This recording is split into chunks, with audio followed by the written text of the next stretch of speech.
اعوذ باللہ من الشیطان الرجیم بسم اللہ الرحمن الرحیم السلام علیکم ورحمۃ اللہ وبرکاتہ۔ حضرت عبداللہ بن عمر رضی اللہ تعالی عنہ قال، حضرت عبداللہ بن عمر رضی اللہ تعالی عنہ سے منقول ہے،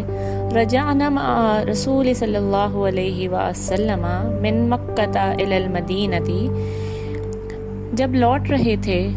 رسول صلی اللہ علیہ وآلہ وسلم مکہ سے مدینہ کی طرف، ہم ساتھ تھے ان کے، حتیٰ اذا کنا بماء بالطریق، یہاں تک کہ جب ہم پہنچے پانی تک، راستے میں ایک جگہ، تعجل قوم عند العصر، جلدی کی کچھ لوگوں نے عصر کے وقت، فتودوا وهم عجال، بس انہوں نے وضو کیا اس حال میں کہ وہ جلدی جلدی وضو کو کر رہے تھے، فانتہینا الیہم واعقابہم طلوع،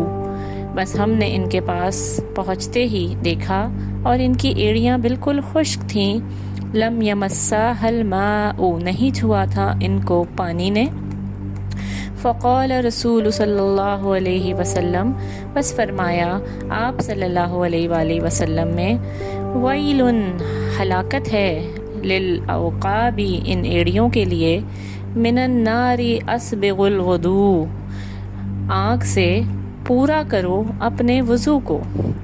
اس حدیث کا مفہوم کچھ اس طرح ہے کہ حضرت عبداللہ بن عمر رضی اللہ تعالی عنہ سے منقول ہے کہ جب وہ نبی کریم صلی اللہ علیہ وآلہ وسلم کے ساتھ مکہ سے مدینہ کی طرف لوٹ رہے تھے،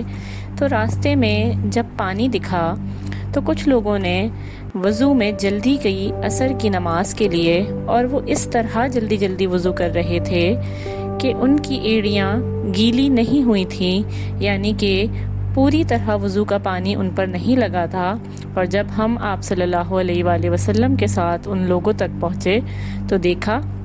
کہ ان کی ایڑیاں خشک ہیں، تو آپ صلی اللہ علیہ وآلہ وسلم نے فرمایا، ہلاکت ہے اور خرابی ہے ان ایڑیوں کے لیے آنکھ سے، لہٰذا وضو کو صحیح طرح سے اور پورا کرو۔ جزاک اللہ۔